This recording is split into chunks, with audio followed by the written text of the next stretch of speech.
Ano ba naman yan, ma? Hindi ka na nakontento? Sobra naman na yung pagiging lalakero mo. Ang ayos-ayos na nga ni Tito Joe Marie. Ikaw naman tong may problema. Ano yan?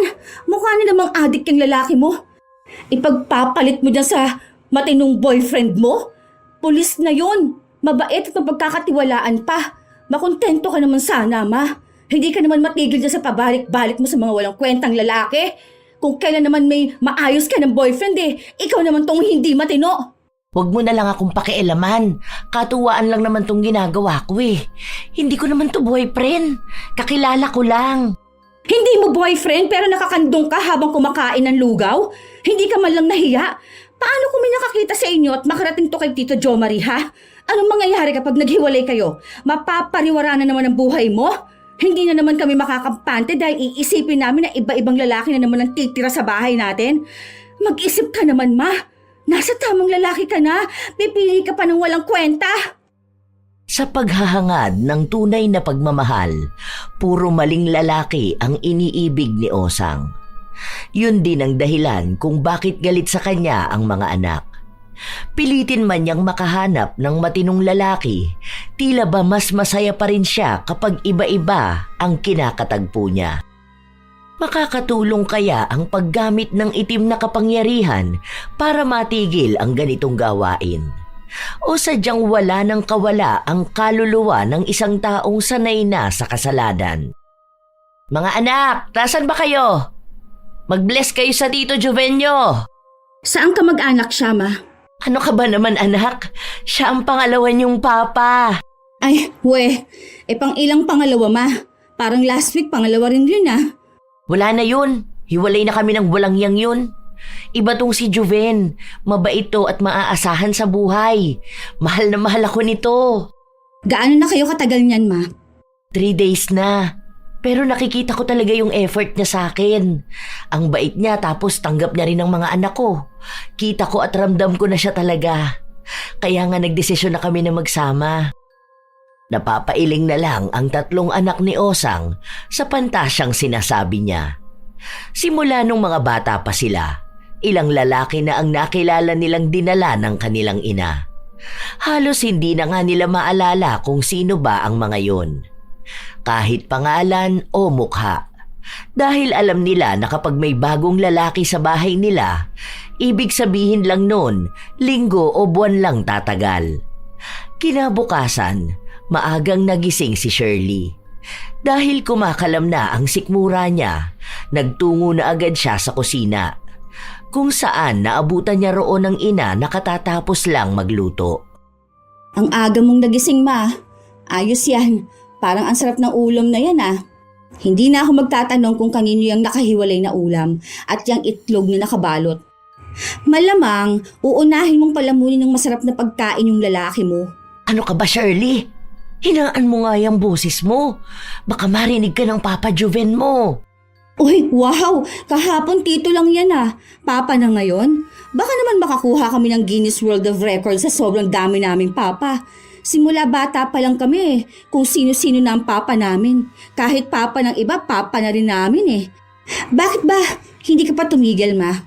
Hindi naman siguro nakamamatay kapag walang love life, no? Iba na to, promise. Iba talaga siya doon sa mga nakilala ko. Last na rin to. Tingnan mo, magiging maayos kaming dalawa. Magmamahalan tapos magkakaroon tayo ng isang masayang pamilya. Narinig ko na yan. Meron pa yan dagdag na kung hindi pa rin to mag-work, hindi na ako magbo-boyfriend. Oh, kabisado ko yung linya mo, ma. Lahat naman ng dinadala mong lalaki mga palpak. Nung nakaraan, yung lalaki mo adik. Sabahan niyo bumabatak, nakakaiwan pa ng gamit niya. Muntikan pa ako makipagsaksakan sa kanya dahil sa sobrang adik Wala na nga sanang problema kung gusto mo ng boyfriend. Pero sana naman, yung matino, ma. Yun na nga. Matino naman yan si Juven. Matino? Wala nga kamo yung trabaho. O pustahan tayo, tamad yan Iisa lang yan sa mga lalaking binuhay mo. Tingnan mo, sa susunod na linggo, maghihiwalay na kayong dalawa. Minamanifest mo kasi kaya nagkakatotoo. Lah, parang ako pa may kasalanan na hindi mo kinikilala ng maayos yung mga lalaki mo. Imagine, 3 days pa lang kayo nag-uusap, utong-uto ka ng mahal ka niya. Hindi uso getting to know each other. Kailan ka kaya matatauhan, no? Tila ba walang pakialam si Osang sa mga sinabi ng panganay niyang anak. Nagpatuloy ang ilan pang mga araw. Nagkaroon na ng tensyon sa loob ng bahay. Dahil ang ugali ni Shirley, kapag ayaw niya ang ginagawa ng isang tao, bukas siyang magbigay ng komento. Lalo na kung nakatira ito sa loob ng bahay nila. Kay Shirley nakapangalan ng bahay dahil bago namatay ang kanilang lolo, bumili ito ng bahay na ipinangalan sa kanya bilang panganay. Noon kasi, doon sila nakatira sa bahay ng kanilang lolo, kaya lang nagkaroon ng away. Ang dating kasintahan ng kanyang ina ay nagnakaw sa kanila. Muntikan pang patayin ang lolo nila. Pinalaya si Osang pero tinanggap pa rin pabalik ng mga anak niya dahil sa awa sa kanya. Pero ang pangako niya na titigil na sa pagiging lalakero, hindi natupad. Isang araw, walang pasok si Shirley. Ano ba naman to? Hindi ka ba marunong maglinis ng kalat mo? Pinagkainan mo yan, di ba? Ano bang akala mo may katulong ka rito? Wala ka na nga ambag sa bahay namin, nagkakalat ka pa. Nagalit sa kanya si Juven at sinabi na bastos siya. Bakit daw ganun siya magsalita? Dapat nga raw matuto siyang manilbihan dahil siya na ang bagong asawa ng nanay niya. Wala akong pakialam kahit ikaw pa. Paalamunin ka lang din naman ng nanay ko. Tingnan mo nga. Kahit nga day off niya nasa trabaho siya. Paano? Napakatakaw mo.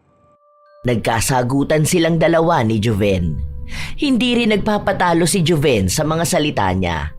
Sinabi niya na dapat ay magpasalamat na lang sila na tinanggap niya ang mga anak ni Osang, na dapat ay hindi niya ginagawa dahil kung siya nga ay binata. Habang nagsasagutan silang dalawa, dumating si Osang. Oh, ano nangyayari rito? Palayasin mo yan dito, ma. Kung hindi yan aalis dito, magsasampa ako ng kaso sa kanya. Sinasabi ko sa inyo, nakatapak kayo sa pamamahay ko. Bakit ba nagagalit ka? Hindi mo ba nakikita kung gaano kakalat ang bahay? Dahil lang naman yan sa lalaki na yan. Walang hiya. Ano bang akala niya, prinsipe siya? Na may susunod sa kanya para maglinis sa mga kalat niya? Sabi ko na nga be, hindi ka kasi marunong kumilala ng lalaki. Isa ring punyeta yung lalaki na yan. Patay gutom pa yan. Wala namang ambag. Huwag kang bastos. Papa mo pa rin yan. Hindi ko yan, Papa. Yung Papa ko, patay na. Hindi yun papalitan ng walang kwentang lalaki. Isa ka pa, ma. Tingnan mo nga, may pasana naman yung pisngi mo. Hindi ka ba talaga titigil hanggat hindi ka nakakakita ng lalaking papatayin ka sa bugbog? Pumapayag ka rin kasi na bugbugin ka eh. Sila na nga ang pinapalamon mo, sila pang nananakit sa'yo. Hindi na mapigil ang galit ni Shirley. Kaya pumasok na lang siya sa loob ng kwarto niya. Halos manginig siya dahil gusto niyang may paglabasan ng galit. Ilang araw pa ang lumipas, hindi pa rin umaalis si Juven. Kahit na araw-araw silang nag-aaway ni Shirley. Hating gabi noon, nagising silang lahat matapos nilang makarinig ng malakas na kalabog. Akala ni Shirley panaginip niya lang yon, pero naulit at galing sa kwarto ng ina. Agad siyang napatayo. Nang sapilitan nilang buksang magkakapatid ang pinto, naabutan nila ang ina na nasa sahig. May dugo ang katawan at pinagbubugbog ni Juven. Kumuha ng pamalo si Shirley. Natamaan niya ang lalaki pero walang malaking pinsala. Agad din itong tumakbo palayo. Hindi na nila hinabol dahil dinala nila sa ospital si Osang. Halos 3 araw ang itinagal nila sa ospital bago sila nakauwi. Kita mo na? Ganyan yung gusto mo, di ba, ma? Yung sadista. Gusto mo yung nilalamog ang laman mo. Sabi ko na nga ba? Walang kwenta yung lalaki na yon. Nag-chat siya sa akin. Humihingi ng sorry. Huwag mong sabihin na patatawarin mo. Sabi niya sa akin na dala lang naman daw siya eh. Pero hindi ibig sabihin na hindi niya ako mahal. Kaya paborito ka nilang punching bag eh. Kasi sagad yung katangahan mo. Utang na loob naman. Tigilan mo naman lalaki, ma. Mas mamamatay ka pa sa kamay nila eh. Kaysa mamatay kang malungkot. Matanda ka na rin naman, ma. Sige, okay. Gets namin na gusto mo ng lalaking magmamahal sa'yo. Pero sana naman, ang piliin mo yung matino naman. Hindi yung magpapakilala ka na naman ng bagong lalaki sa amin sa susunod na linggo. Paawat ka naman dyan. Hindi nga nagkamali si Shirley dahil isang linggo lang, may bago na namang ipinakilala si Osang. Sawang-sawa na siyang pangaralan ang ina. Ang hirap magpalaki ng magulang. Mas matigas na ulo sa akin eh. Kung yung ibang anak pinagagalitan kapag may boyfriend. Ako naman tong walang boyfriend pero nai-stress sa nanay kong paiba-iba ng lalaki. Hoy, Vin, para naman wala akong kausap oh. Ano bang gusto mong sabihin ko, te? Wala ka man lang bang reaction dun sa boyfriend ni Mama? Natatanggal na yung panga. Parang may nginunguya kahit wala naman. Adik na naman ang pinili niya. Kapag ba na-stress ako katulad mo, may magbabago ba? Kung sa'yo nga hindi nakikinig si mama, sa akin pa kaya? Wala kang pakialam? Kapag meron ba, hindi na magpapakalulong si mama sa lalaki. Ayoko lang magpaka-stress, no? Baka mas maging mukha pa ako matanda kaysa sa mga lalaki ng nanay natin. Hay, ano naman kayang kawalang hiyaan ang gagawin ng bago niyang asawa? Hindi na kumibo si Shirley. Naghihintay na lang siya ng susunod na gagawin ng adik. Kahit na anong gawin niya, takot na rin siya, lalo pat madalas na nasa bahay ay ang bunso nilang kapatid. Babae pa naman yon. Hindi nila alam kung anong tumatakbo sa utak ng isang adik. Kaya kinausap niya ang kapatid. Kapag uwian mo sa school, doon ka muna kina Tita Kat ha. Tapos mag-text ako sa'yo kapag pwede ka na umuwi sa bahay. Kapag may tao na, baka ipahamak ka lang ng malandi mong nanay dun sa adik niyang lalaki eh. Hayaan mo, isang linggo lang naman na ganyan yan. Ibang lalaki na naman ang kakabisaduhin natin. Parang sa dami ng mga naging lalaki ni Osang, unang tingin pa lang kabisado na ng dalaga ang galaw ng isang lalaki.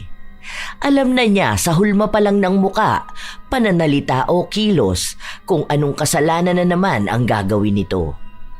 Isang gabi, habang nagliligpit ng pinagkainan si Vin at maghuhugas ng plato, nasa kusina pa rin sina Osang at Shirley. Ayaw niyo ba sa kanya? Mabait naman siya. Mabait? Walang adik na babait, ma. Isipin mo yun. Walang katakot-takot. Lantaran yan dito sa bahay.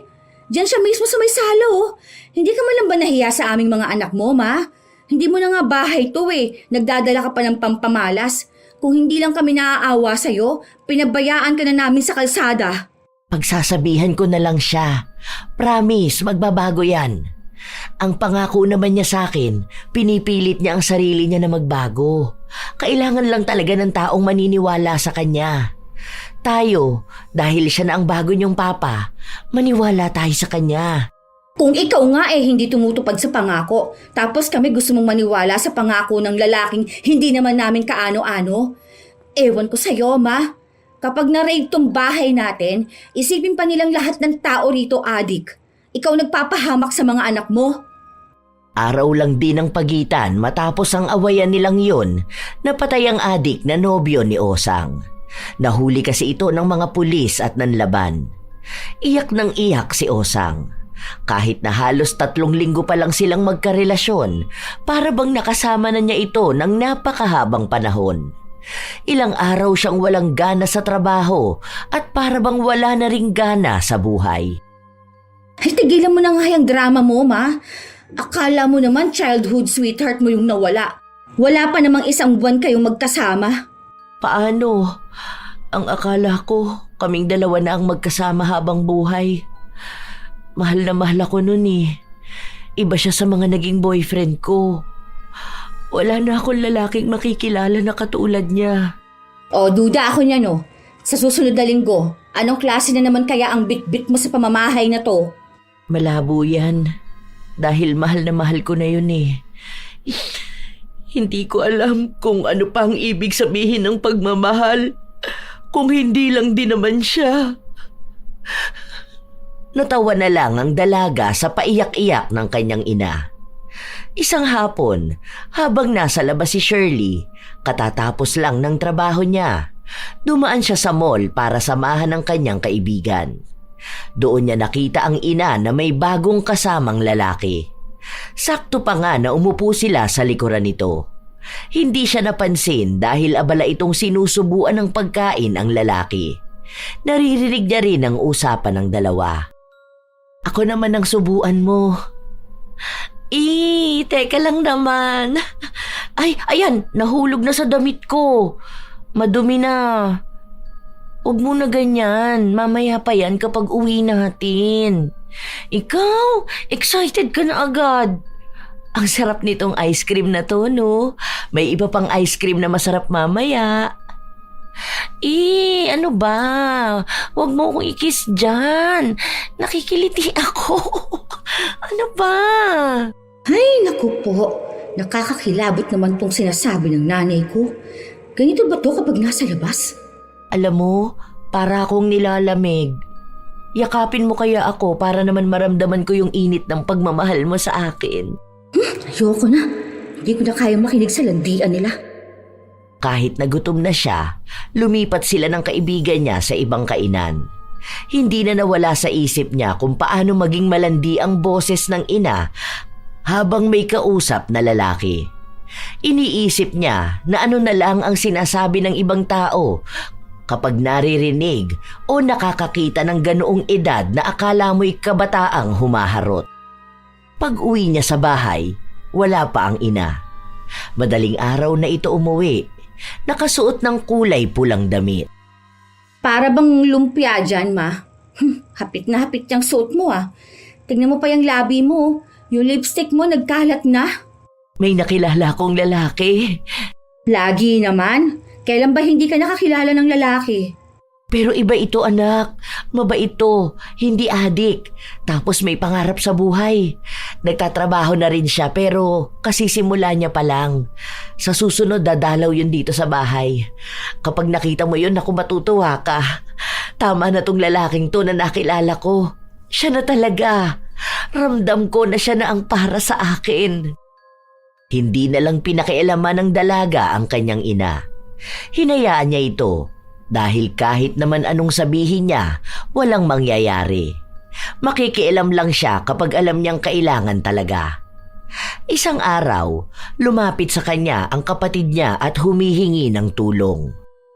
Kapag may trabaho na ako, te, babayaran na lang kita. Kailangan ko lang talaga ng pera sa school. Bakit? Di bang sabi ni mama siya magbibigay sa'yo? Wala pang sahod ko. Sa susunod na linggo pa. Ano ba sabi ni mama? Hiningian mo na ba ng pera? Wala nga siyang pera eh. Nangutang pa nga sa akin ng pamasahe papasok sa trabaho. Ha? Bakit? Wala naman siyang kahati sa sahod niya. Malamang kung may boyfriend siya, saan ba mapupunta yun? May trabaho naman daw yung boyfriend niya. Alam mo ba kung sino yung boyfriend niya? Nakita ko na. Ewan ko kung yun yung boyfriend na tinutukoy niya. Kung may iba pa, yun ang di ko alam. Minsan pinagsasabay niya yung dalawang lalaki. Kilala mo yung anak ni Ate Malu, yung naglalako ng Yakult, yung panganay nun, si Bogart na tinatawag nila? Gago? Yun ang boyfriend ni nanay? Kasing edad mo lang yun, ah. Ngayon, alam mo na kung bakit wala siyang pera. Sige na po, tangin mo na ako. Deadline na nung project namin eh. Wala akong maipapasa. Kailangan ko lang talaga. Next sem naman mag-a-apply na ako ng trabaho para maging working student. Inis na inis si Shirley nung nalaman niya kung gaano kabata ang nobyo ng ina. Kahit na inaantok na siya, naghintay pa siya ng ilang oras para kausapin ang ina. Nakita niya itong nakasuot ng maikling short, nakabra na itim at may suot na sobrang nipis na puting damit. Makapal din ang makeup at mukhang nakainom pa. Saan ka galing? Birthday kasi ng tropa ng boyfriend ko. So, nagpunta kami ng bar tapos ayun, napainom. Pero konti lang naman. Ba't palagising ka pa? Ayos yung damit mo, ma. Dalagang dalaga. Ganda ba? Sabi nga nila sa akin ang sexy ko raw. Kung hindi ko pa nga raw sinabi sa kanila na 3 na ang anak ko, baka aakalain nilang dalaga pa talaga ako. Mukha raw akong bata. Naniwala ka naman? Mukha ka talagang bata kung madilim sa bar. Tapos, bulag sila kasi ginasto mo lahat ng perang pinagpaguran mo para magpa-impress sa mga kaibigan ng boyfriend mong umiinom pa ng gatas. Ano ba pinagsasasabi mo? Talaga ba, ma? Pumatol ka sa bata? Sa kaedad ng anak mo? O ano naman? Totoo naman yung pagmamahal niya sa akin. Ilang beses na niyang pinaramdam sa akin na seryoso siya. Mahal namin ang isa't isa. Age doesn't matter. Diba? Saka mas masaya nga yun. Mas bata. Mas gets ako. 23 anyos, umaasa kang true love yan. Ma, ilang taon ka na ba? 50 ka na oh. Umaasa ka pa sa age doesn't matter na yan? Mapapa-age doesn't matter talaga yung bata na yon. Aba, paldo ba naman siya eh? Bigay luho? Kaya ka todo kayod sa trabaho mo para may maibigay ka lang sa kanya.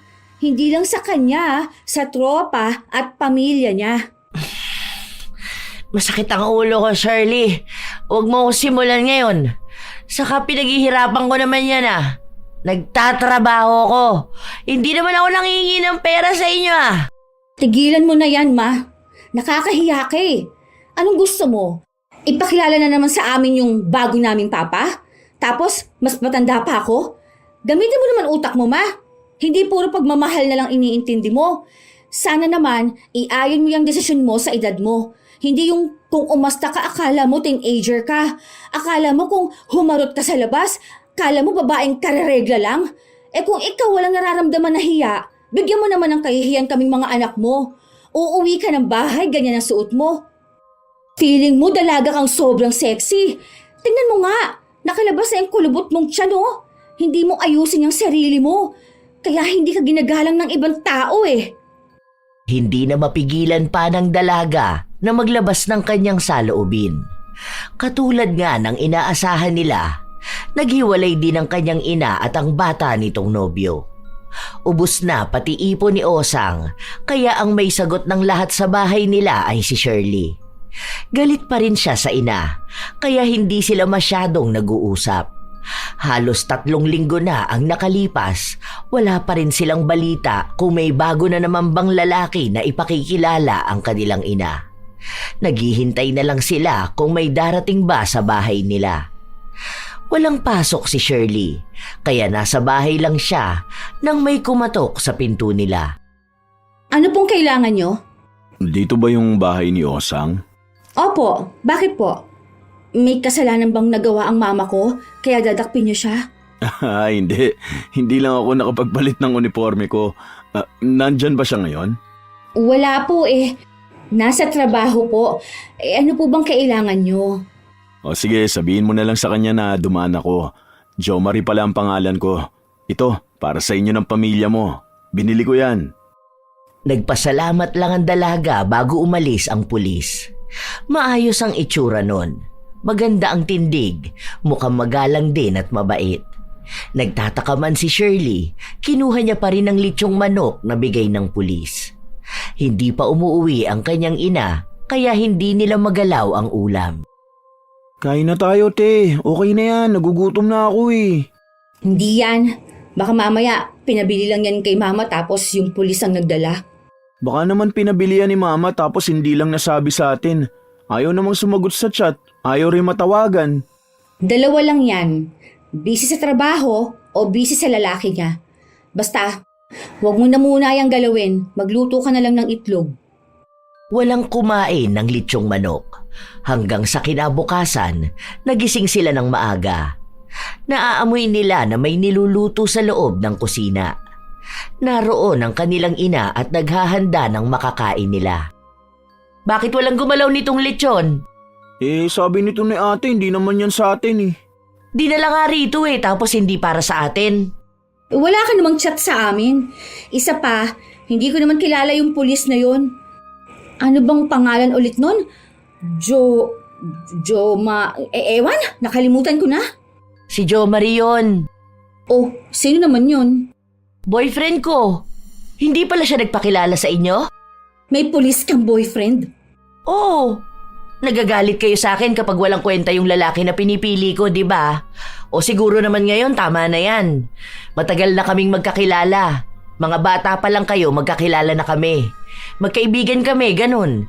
Kaso hindi naman kami nagkaroon ng feeling sa isa't isa. Nito lang yon nung nagkausap ulit kami. Uy, taga saan naman yun? Diyan sa bagong lote, sa dulo. Mabait yun. Sa kakita nyo naman, may maayos na trabaho. Hindi na adik, kundi pulis na. Nahihiya nga siya magpunta rito sa bahay dahil baka raw hindi nyo siya matanggap. Kahapon, akala niya nakauwi na ako kaya naglakas ng loob. Kaso, nahihiya raw siyang makipag-usap sa inyo. Wala ba yung asawa? Malamang wala. Ano naman tingin mo sa akin? Papatol sa may asawa na? O sige, kung totoo talagang malinis ang intensyon ng lalaki na yon, papuntahin mo siya rito. Hindi pa rin kumbinsido ang dalaga sa sinasabi ng kanyang ina. Dahil pakiramdam niya ay may tinatagong sikreto ang bago nitong nobyo. Hanggang sa nagkita-kita sila. Kumain sila sa labas at himala. Sa kauna-unahang pagkakataon, lalaki ng kanyang ina ang nagbayad ng pagkain nila. Ano, nag-enjoy ba kayo? Sabihin nyo lang kung gutom pa kayo ha. Gusto nyo ba ng yakiniku? Saka na lang po, ang laki na rin po ng gastos ninyo sa amin eh. Kanina pa kayo ang nagbabayad, tsaka busog na rin po ako.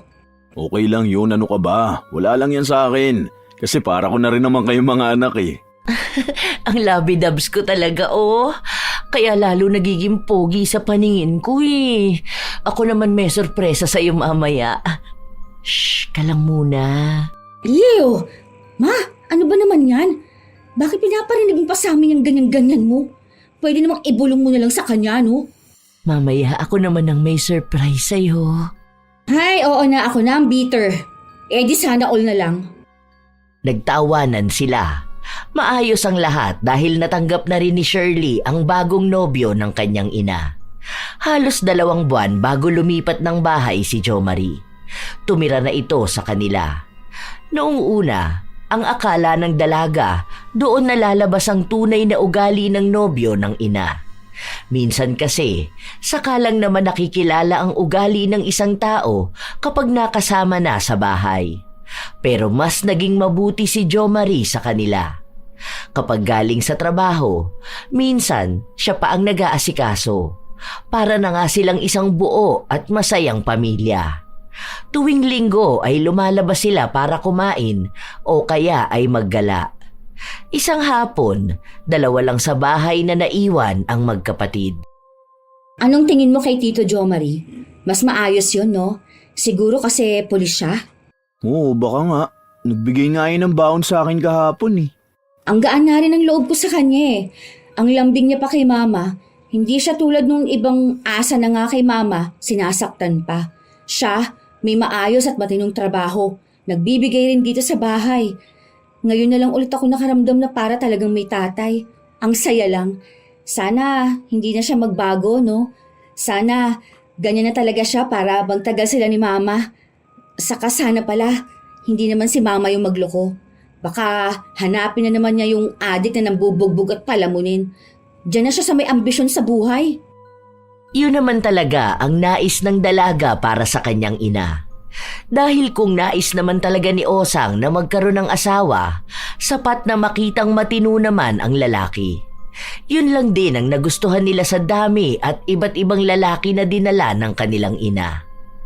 Tumagal ang relasyon nila ng halos kalahating taon. Walang problema.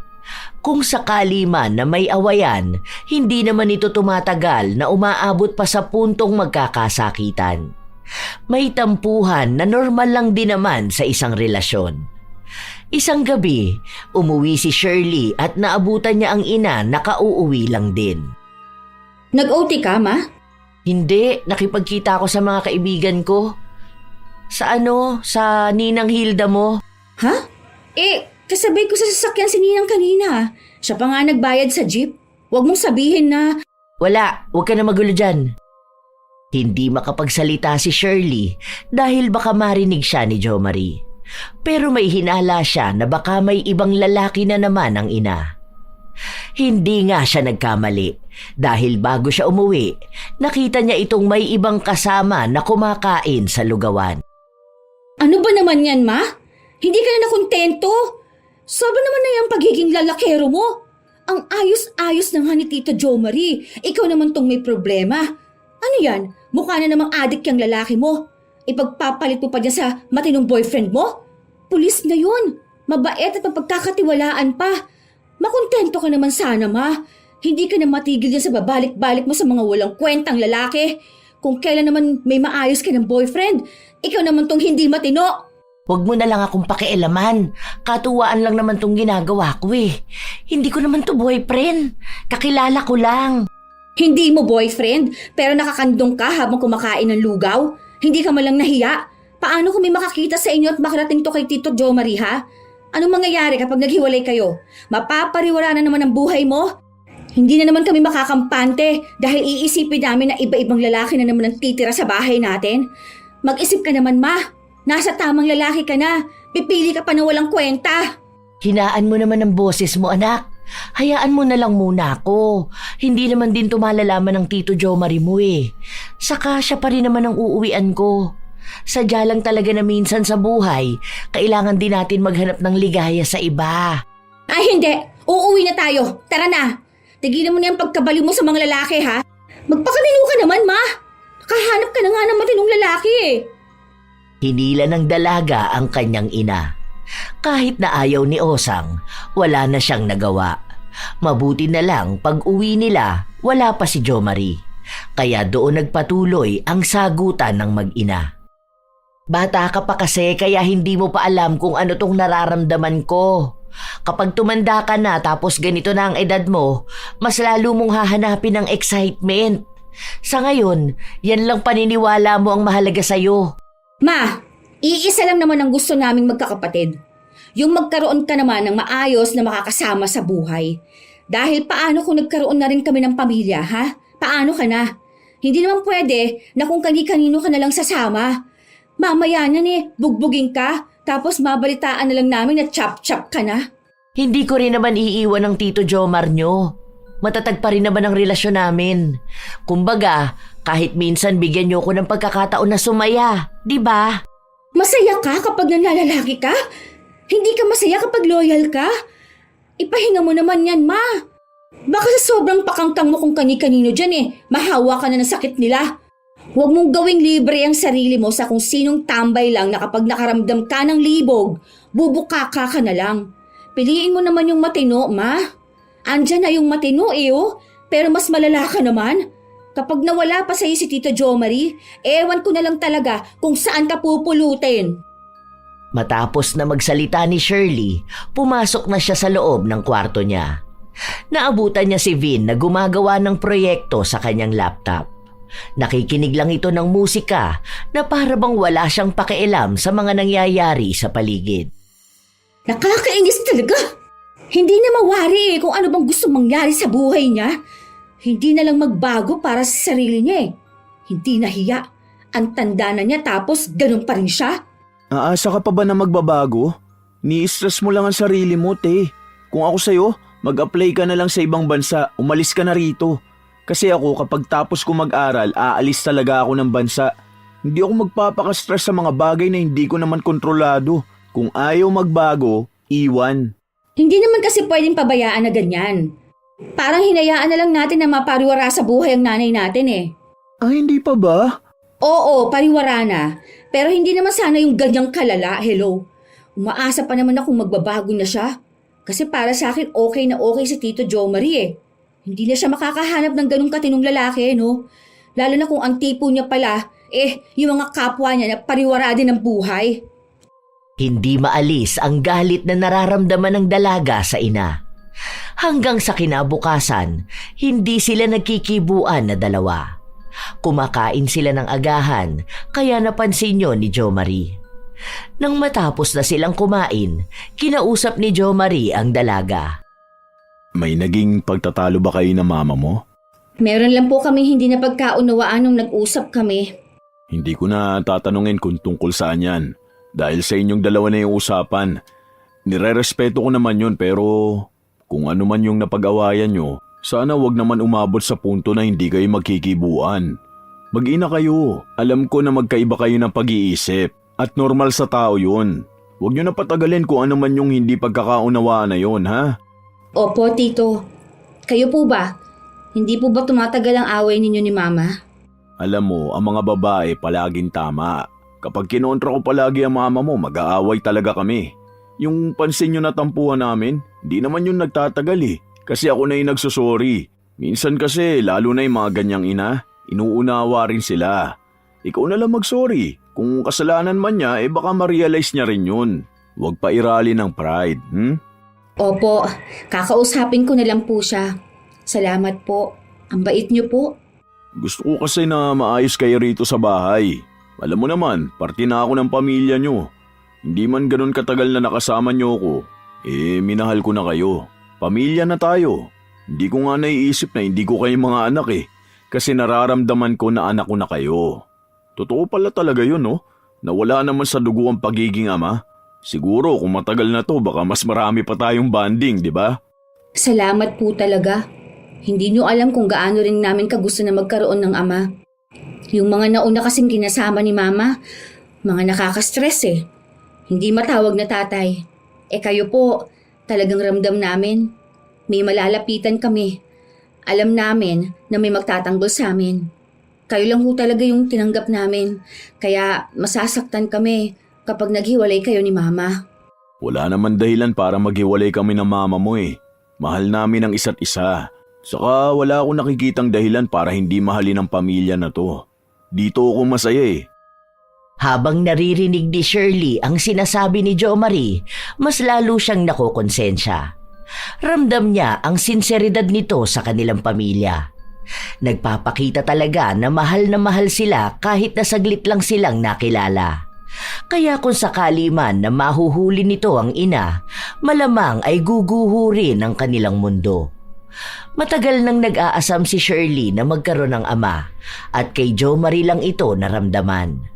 Panatag ang kalooban niya. Maganda rin ito magpayo kapag kailangan niya ng gagabay sa kanya. Minsan nga, mas magulang pa si Jo Marie kaysa sa kanyang ina. Mas nag-aalala pa ito sa kanilang pamilya. Bilang sinabi ni Jo Marie, humingi siya ng tawad sa ina. Nagkaayos sila dahil sinabi rin ni Osang na hindi na niya gagawin pang manlalaki. Isang araw, umuwi ang dalaga kung saan pansin niya ang daming plastik at mga karton. Ano yan? Bakit ang dami naman yata niyan?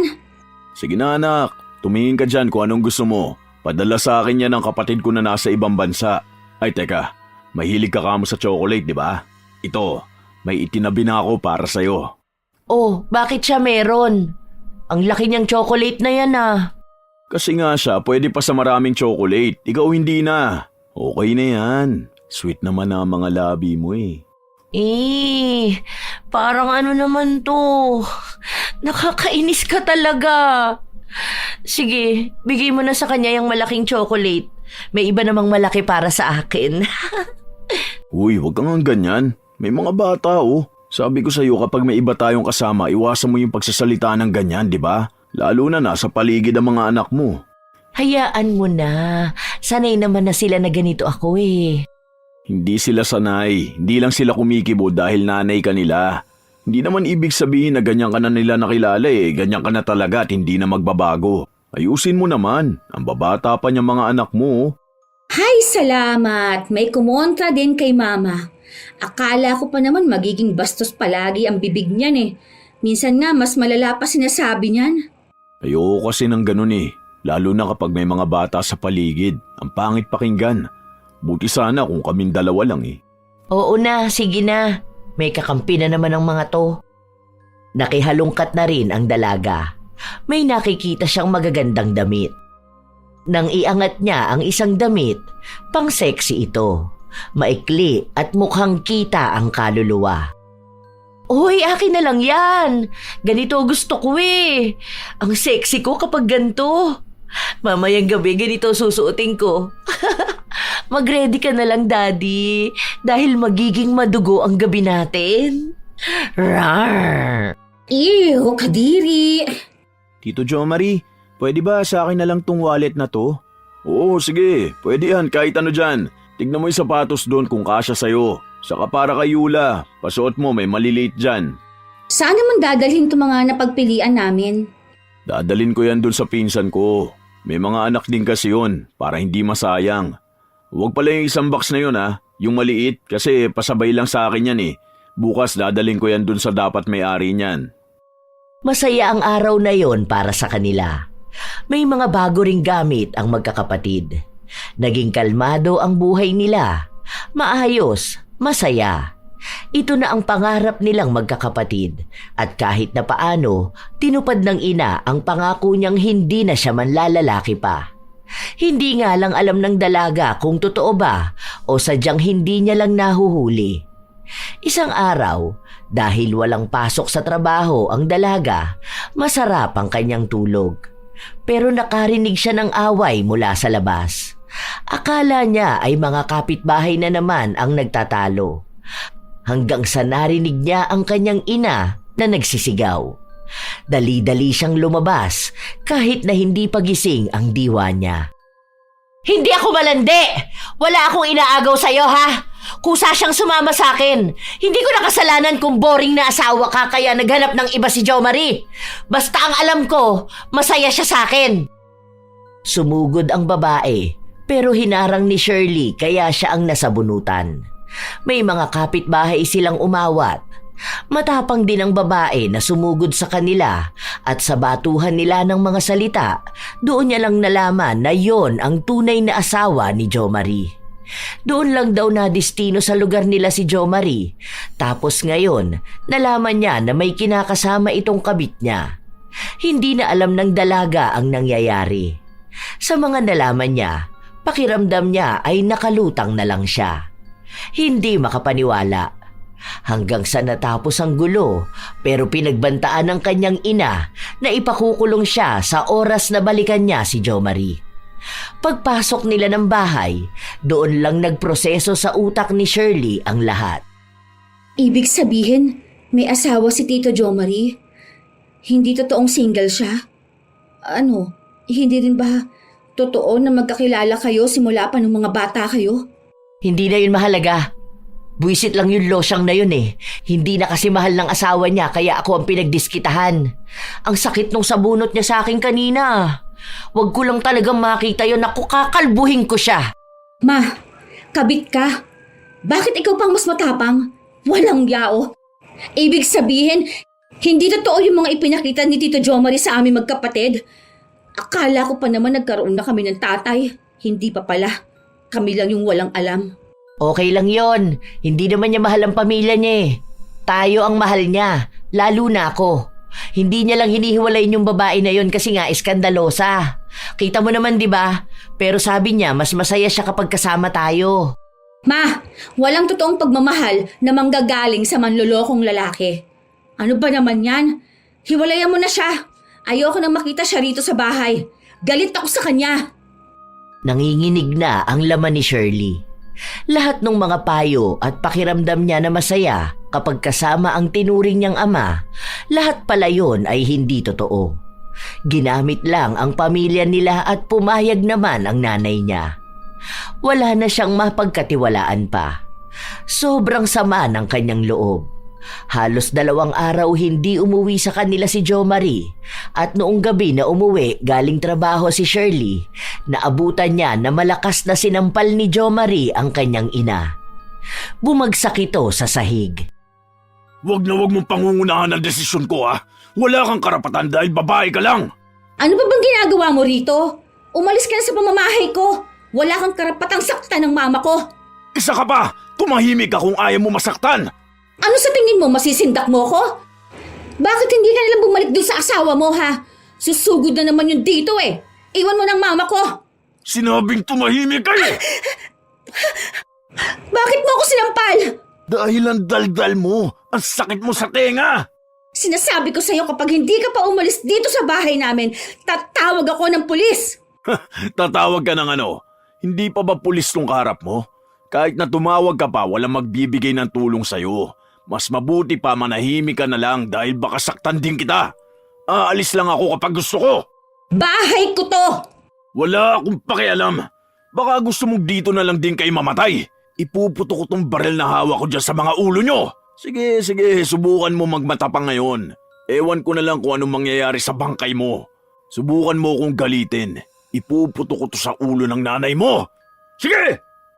Hindi na nakakibo ang dalaga. Hindi rin siya nakakilos dahil nakatutok sa mga ulo nila ang baril ni Jo Marie. Matapang ang tingin sa kanila. Hindi niya alam kung anong kakayahan ng lalaking kaharap niya. Kung halang na ang kaluluwa nito, sadyang hindi sila sasantuhin. Kayang-kayang tapusin ang buhay nila. At ayaw naman yung mangyari ni Shirley. Wala siyang nagawa, hindi niya napaalis si Jo Marie. Habang nasa loob siya ng kwarto, nanginginig pa rin siya. Hindi maalis sa utak niya ang mga nangyari kanina. Alam niyang nanganganib ang buhay nilang magkakapatid. Pero tama nga naman si Jo Marie, saan siya hihingi ng tulong kung ang mismong kalaban nila ay pulis? Iisang bagay lang ang magagawa niya, ang lumapit at humingi ng tulong sa sino mang hindi takot sa pulis. Halos araw-araw takot na takot si Shirley. Gusto niyang sabihin sa mga kamag-anak niya pero baka magkagulo pa. At ang malala, baka umuwi siya na patay na ang pamilya niya. Kaya pinili nilang magkakapatid na manahimik na lang. Hinihiling nilang sana ay matapos na ang relasyon ng ina at ni Jo Marie. Nang wala si Jo Marie, nakita ng dalaga ang itsura ng ina. Ma, tingnan mo naman yung katawan mo. Puro pasana naman yan. Ay, ayun na naman yung pambubugbog sa'yo. Mahal na mahal kasi ako ng Tito Jo Marie mo, nak. Mahal? Hindi naman ganyan yung pagmamahal, May. Hindi mo na ba alam kung anong ibig sabihin nun? Anong klaseng pagmamahal ba gusto mo? Yung nasasaktan ka? Yung nagpapakahirap ka para sa taong yun? Basta ang alam ko, kapag mahal mo ang isang tao, lahat gagawin mo. Tatanggapin mo kahit na yung pinakamadilim na parte ng pagkatao niya. Kahit na demonyo kung titingnan ng iba ang ugali niya. Ganun ang ibig sabihin ng pagmamahal, anak. Eh kung ginagawa namin, Ma, hindi ba ito sapat na pagmamahal para sa'yo? Yung tinatanggap ka namin ng paulit-ulit? Yung nagsasakripisyo kami para sa'yo? Ito bang pakikipaglaro namin kay kamatayan para lang hindi ka namin mapabayaan? Eh, hindi ba sapat para isipin mo na hindi mo kailangan ng lalaki sa buhay mo? Na kaming mga anak mo sapat na? Kapag nagkaroon kayo ng pamilya, maiiwan ako mag-isa. Aalis naman kayo sa piling ko. Paano na ako noon kung wala man lang akong asawa? Kung wala man lang nagmamahal sa akin? Hindi ka naman namin pababayaan Kasi ako, gusto ko makita naman na maayos ka, Ma. Sa totoo lang, kapag sinasaktan ka ng mga naging boyfriend mo, nasasaktan din ako. Bata pa ako noon, naalala ko, yung trauma nandito pa rin sa akin. Tandang-tanda ko kung paano ka iuntog sa pader ng boyfriend mo dahil nag-away kayo. Nung lumabas ka sa ospital, nakipagbalikan ka sa kanya kasi nagsorry siya sa'yo. Tapos naulit na naman yun. Puro pasaka palagi. Takot na takot kami ng kapatid ko. Kung alam mo lang na umiiyak kami habang magkayakap. Kung nag-aalala ka para sa mangyayari sa pagtanda mo, sa pagiging mag-isa mo, hindi ka malang ba naawa sa amin na habang lumalaki kami, nasusubaybayan din namin yung nanay namin na nagpapakatanga sa lalaki, na sa kahahabol mong hindi tumanda mag-isa, sinira mo na yung buhay mo. Sa kahahanap mo ng pagmamahal sa iba, nakalimutan mong may anak ka na unang nagmahal sa'yo bago sila. Kami, na hindi ka gugustuhin masaktan, Ma. Utang na loob naman. Ako naman yung nagmamakaawa sa'yo. Itigil mo na itong bisyo mo ng pagiging tanga mo, Ma. Darating din ang araw na yan, anak. Pero sa ngayon, hayaan mo na muna ako mahalin ng Tito Jo Marie mo, ha? Mabait naman siya, di ba? Magaling nga ka mo siya magpayo sa'yo. Noon yon, noong hindi pa nabibisto ang tunay niyang ugali. Tinutukan niya tayo ng baril. Pinagtangkaan niya ang buhay natin. Hindi siya mabuting tao. Mabuti siyang tao, nak. Kapag galit naman ang mga tao, normal lang namang makapagsalita ng hindi maganda, di ba? Ang makagawa ng hindi maganda. Pero hindi ibig sabihin na nagalit siya, masama na siyang tao. Naiiyak na lang ang dalaga sa mga nangyayari. Hindi niya mawari kung dahil ba to sa galit o sa awa. Basta ang alam niya, ang dalawang yan ang nararamdaman niya.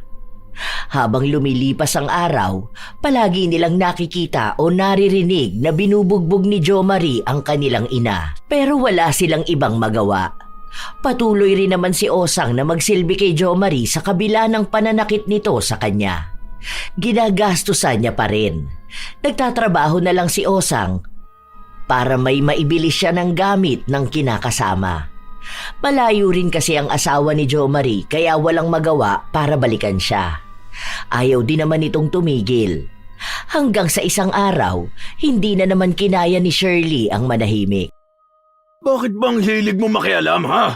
Paano hindi ka pakikialaman kung ginagawa mong punching bag ang mama ko? Kalalaki mong tao na nanakit ka ng babae. Ano, naging pulis ka ba at babaero para pagtakpan ng pagiging bakla mo? Tarantado ka, ha? Anong nangyayari sa'yo? Ayos ka lang ba? Visit yung anak mo na yan! Ang sakit ng dibdib ko! Parang naipitan yata ako ng ugat dahil sa galit! Aray ko! Hindi natuloy ang away na yon dahil dinala ni Osang ang nobyo sa kwarto nila. Pero buong magdamag nila itong naririnig na sumisigaw dahil sa sakit.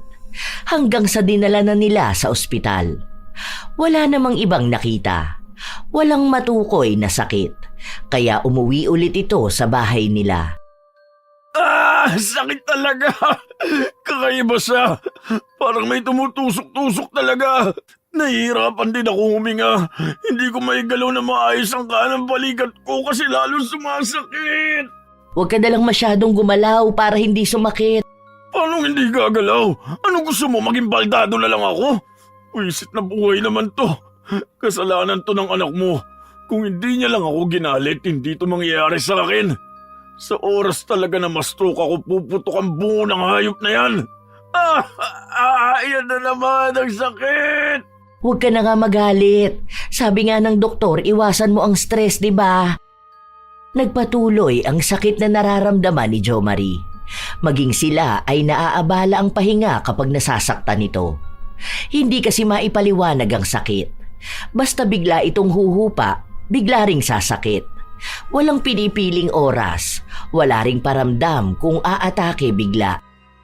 Kahit tulog na kasi si Jo Marie, sasakit ito ng sobra. Kaya wala na siyang ibang magagawa kundi ang sumigaw. Isang umaga, sumigaw na naman si Jo Marie dahil sa sakit. Inis na inis ang dalaga kaya lumabas siya. Pwede bang manahimik ka na, ha? Wala akong pakialam kung nasasaktan ka dahil hindi ako naaawa sa'yo. Alam mo kung bakit? Kasi tama lang yan sa'yo. Hindi nga lang dapat ganyan eh. Dapat mas malala pa dyan. Napakasababa naman ang ugali mo eh. Demonyo ka! Ginagalit mo na naman ako! Kaya sakit na naman! Anak, huwag mo naman nagalitin. Nakikita mo na nga na nahihirapan eh.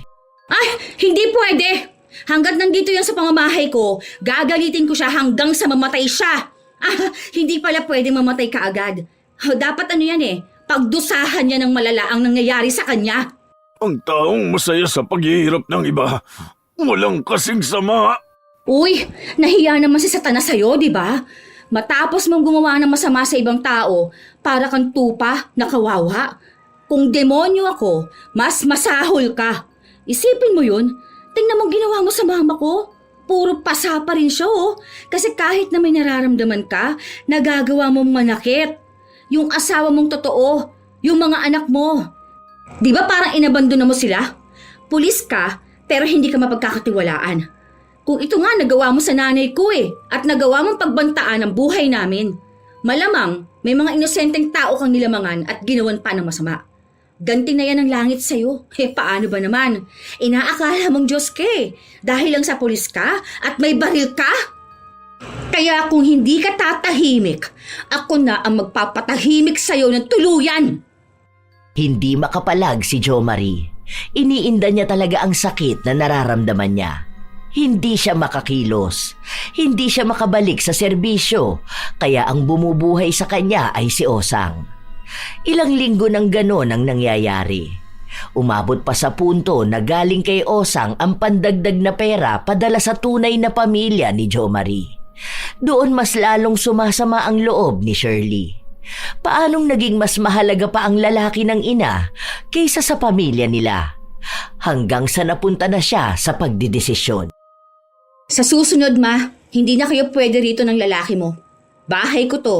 Siguro naman may karapatan ako para magpalaya sa kung sino mang ayokong tumuloy rito. Ha? Paano naman kami ng Tito Joe Marie mo? Hindi ko kaano-anong lalaki na yon. Hindi siya nararapat sa bahay ko. Kung mas mahalaga siya sa'yo at siya ang pipiliin mo, mas mabuti pang umalis ka na sa pamamahay ko. Ina kita. Mabigat para sa akin na magdesisyon ng ganito. Pero mukha namang hindi mo kami kailangan. Baka nga kailangan mo dahil wala ka lang titirahan, di ba? Wala kang makakain dahil sinasamba mo yung lalaki mo. Pero ayaw kong lumipas pa ang mga taon na paulit-ulit na lang ang makikita namin. Pagod na akong umintindi, ma. Pagod na akong magmahal ng ina na mas mahal ang iba. Kaya sorry kung masama akong anak. Pero oras na para lumayo sa'yo. Sana, dyan mo makita yung pagmamahal na hangad mo. Baka hindi sa amin manggagaling eh. Baka sa mga lalaki mo. Paaalisin mo na ba talaga kami? Hindi na ba mapapakiusapan? Bibigyan ko kayo ng 1 linggo para maghanap ng lilipatan ninyo. May makita man kayo o wala, kailangan ninyong umalis dito. Buo na ang desisyon ko. Para na rin ito sa mga kapatid ko. Hindi sila kumikibo, pero pagod na silang intindihin ka at ang mga lalaki mo. Hindi naman na magbabago na ikaw pa rin ang nanay namin. Kung paanong hindi ka na talaga magbabago para sa amin. Baka nga talagang hindi kami sapat para sa'yo. Sobrang bigat sa dibdib ng mga sinabi ni Shirley. Hindi niya nais na paalisin ang ina, pero ayaw niyang papiliin sa pagitan ni na Joe Marie o sa kanila na mga anak. Dahil alam niyang kahit hindi niya tanungin si Osang, may sarili na itong desisyon na piliin kung sino ang mas mahal niya. Hindi na rin umaasa ang dalaga na sila ang pipiliin dahil nga halata na hindi kayang mabuhay ng kanilang ina ng walang lalaki. Ilang araw pa ang lumipas, hindi pa rin umaalis ang dalawa. Hanggang sa isang hapon, pag-uwi ni Shirley, nakita niya si Joe Marie na gumagapang na sa sakit. Walang ibang tao. Mukhang hindi pa umuuwi ang kanyang ina at umalis ang dalawa niyang kapatid. Sobrang sakit talaga. Tulungan mo ako, hindi ko na to kaya. Grabe nang tumutusok sa dibdib ko. Parang pa ako na bumabaon. Hindi ako makahinga. Anong dapat kaawaan sa'yo? Mas masaya pa nga kung nakikitang gumagapang ka ng ganyan. Kaya masanay ka na. Dahil gagapang ka ng ganyan sa kalsada. Baka yung mga tao doon pwede pang maawa sa'yo. Pero ako, hindi na. Wala akong awa para sa'yo. Matapang ka lang ngayon dahil alam mong hindi ko kaya makaganti sa'yo. Pero itong tatandaan mo. Sa oras na... ang sakit! Ano? Sa oras na gumaling ka, gaganti ka sa akin? Talaga ba? Paano ko naman makakasigurong gagaling ka pa? Oh, sige. Total, masama naman na akong tao sa paningin mo, di ba? Bakit hindi ko pasamaan lalo, di ba? Kung ako, mabibigyan ng 3 kahilingan, 3 beses kong hihilingin na parusahan ka. Gusto ko yung hindi lang normal na parusa. Yung ganyan mismo. Masakit, matagal, mahirap. Kaya ngayon, masaya talaga ako na yan ang nangyayari sa'yo. Sana humaba pa ang buhay mo para mahabang panahon ka magdurusa. Demonyo ka. Ikaw siguro ang may pakana nito sa akin, hayop ka. Magagantihan din kita. Kung tingin mo hayop ako, mas hayop ka. Halang ang bituka mo. Sabi ko nga, hindi mo na kailangan makipagpaligsahan sa pwesto sa impyerno dahil kusang bababa si Satanas para ibigay sa'yo ang trono. Ganon ka kasama. Isa ka lang tao sa paningin namin, pero demonyo ang kaloob-looban mo. Ngumisi ang dalaga sa harapan ng tinaguriang pulis, pero hindi tapat sa panunungkulan. Kaya nadagdagan ang galit na nararamdaman ng dalaga dahil nalaman niya na may kalokohan ding ginawa noon si Jo Marie. Siya ang pulis na pumatay sa tatay ng kaibigan niya dahil lang sa pinagbintangan nilang magnanakaw. Walang nangyari sa kaso dahil nga pulis ang gumawa. Sinong pagsusumbungan nila? Alam din ng dalaga na may ibang mga bata pang tinutukan ni Jo Marie ng baril at tinakot. Nagpatuloy ang araw na may sakit si Jo Marie. Palala ng palala. Kung ano-ano na nga ang sinasabi niya. May pako o matatalim na gamit na nasa dibdib niya. Pero walang pakialam ang dalaga. Hanggang sa isang gabi, bago ang araw na palalayasin na niya ang ina, nasa loob siya ng kwarto habang ang kapatid niya gumagawa ng proyekto. Aalis na sila bukas. Hindi ko alam kung kakayanin ni Mama na buhatin at alagaan yung lalaki niya. Hindi kasi mabuhay ng walang lalaki eh. Halos mamatay na nga yung Jo Marie na yun. Hindi na lang niya ibalik sa tunay na asawa. Para sana wala na siyang iisipin, di ba? Nanginginig talaga laman ko dyan sa Jo Marie na yan. Kapag nakikita ko nga siya, naaalala ko yung ginawa niya eh. Sama mo pa yung mga kwento sa akin ng mga kakilala ko. Deserve niya talaga yung masaktan siya ng ganyan. Sana wag na siyang gumaling. Kasi feeling ko kapag gumaling yan, isa ako sa babalikan niyan. Hindi naman na talaga siya gagaling eh. Paano mo naman nasabi? Kapag yan nakakuha ng loan, pwede siya magpa-opera ng dibdib niya. Hindi pa rin. Hindi na siya gagaling kahit saan siya lumapit. Baka kapag nagpa-opera siya, mamatay na talaga siya ng tuluyan. Ano namang alam mo dun? Dahil ako mismo nagpakulam sa kanya. Ha? Oo, bakit? Tarantado ka? Totoo ba? Oo, nakakagalit siya. Paano matapos nung tinutukan niya tayo ng baril, may nangyari pa rito sa bahay. Pag uwi ko, naabutan ko, nakatuto kay Yula yung baril niya. Tapos kada lalakad si Bunso, sinusunod niya yung baril niya. Bored daw siya. Pinapalagay niya yung maliit na baso sa ulo ni Yula. Babarilin niya raw yung baso. Kung matatamaan sa ulo si Yula, ibig sabihin kailangan niya na ulit mag-practice. Galit na galit ako nun. Hindi ko alam kung anong gagawin ko. Kapag sinabi ko kay Mama, wala naman siyang gagawin eh. Kapag sinabi ko sa'yo, baka mapaaway ka tapos ikaw ang barilin. Kung lalapit ako sa mga pulis, baka isumbong ako sa kanya tapos ako ang pag-initan. Sakto nun, may nakita akong mangkukulam sa Facebook. Akala ko hindi totoo. Tapos nagpadala ako sa kanya ng buhok ni Jo Marie. Ang alok pa nga sa akin ng mangkukulam, ipapatay na siya. Mas maganda raw yun. Pero ayoko, hindi dahil nakukonsensya ako. Kundi dahil gusto kong makita mismo na nahihirapan siya hanggang sa mawala tong galit ko. Hindi na siya gagaling dahil may turok na siya ng gamot galing sa doktor. Ibig sabihin, nagkatotoo na yung sakit niya. Mamamatay siya kapag nagpa-opera siya. Natulala ang dalaga dahil sa mga revelasyon ng kanyang kapatid. Hindi niya naisip na nakulam si Jo Marie. Ang buong akala niya ay may sakit ito na sadyang hindi pa lang natutukoy ng mga doktor. Kasi sa kanila, si Vin ang walang pakialam sa mga nangyayari. Kapag hihingan siya ng opinyon, hindi siya nagsasalita. Para bang wala siyang pakialam sa nangyayari. Yun pala, kinikimkim niya lang ang lahat ng galit niya. Hanggang sa naisipan niyang gumanti. Mangkukulam lang naman ang malalapitan niya na tutulong sa kanila. Kahit na mali ang ginawa niya, alam niyang ligtas na sila kapag hindi na makagalaw si Jo Marie. Kinabukasan, hindi nakatulog ng maayos si Shirley. Iniisip niya kasi ang ginawa ng kapatid. Paggising nila, may mga gamit na nakaimpake na sa sala. Aalis na nga talaga si Mama. Mas pinili niya yung lalaki niya. Hayaan mo na, te. Sa ganun talaga ang buhay, di ba? Baka kasi iniisip din ni Mama na sa hirap at ginhawa dapat magkasama sila. Kahit na may iba namang asawa yung lalaki. Okay lang yan. Para iwas galit at hindi na madagdagan ng lalaking ipapakulam ko. Hindi kumibo si Shirley. Sobrang bigat ng kanyang dibdib. Para ring uminit ang kanyang pakiramdam. Para bang lalagnatin siya dahil sa sama ng loob. Hindi siya nagpakita ng emosyon. Walang lungkot. Para na siyang naging si Vin. Hindi na siya naging madaldal. Dahil napagtanto niya na wala naman ang mga salita niya kung mismong ina ang ayaw manatili at magbago. Aalis na kami. Mag-iingat ka na lang.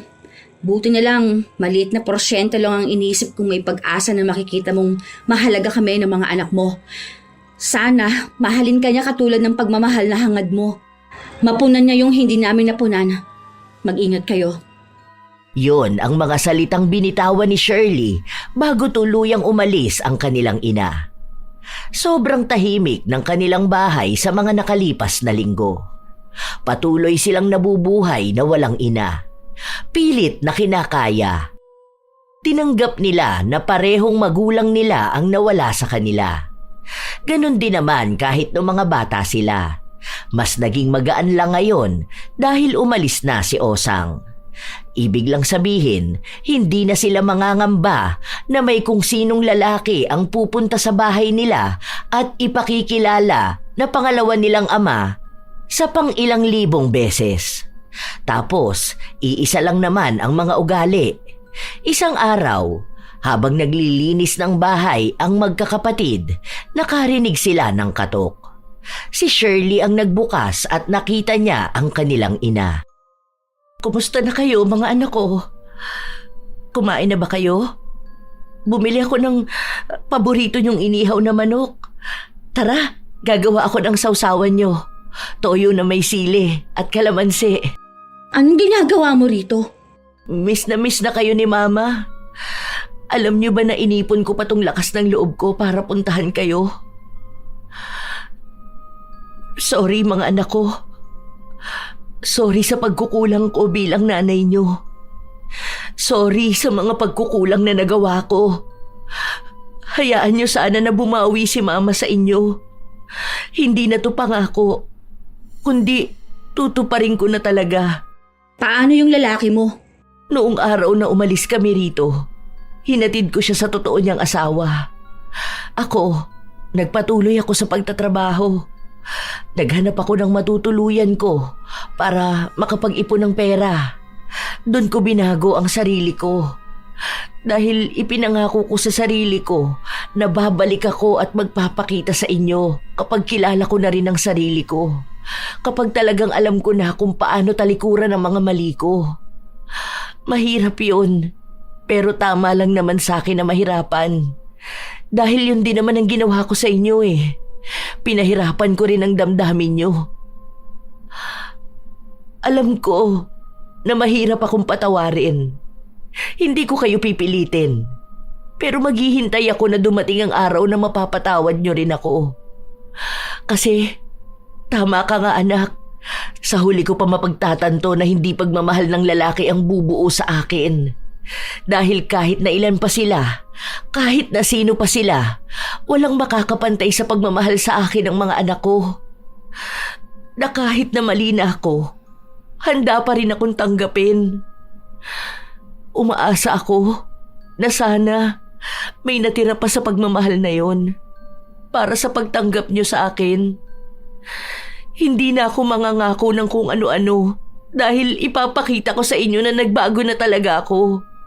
Kasi kayo ang pagmamahal na kukumpleto sa akin bilang ina.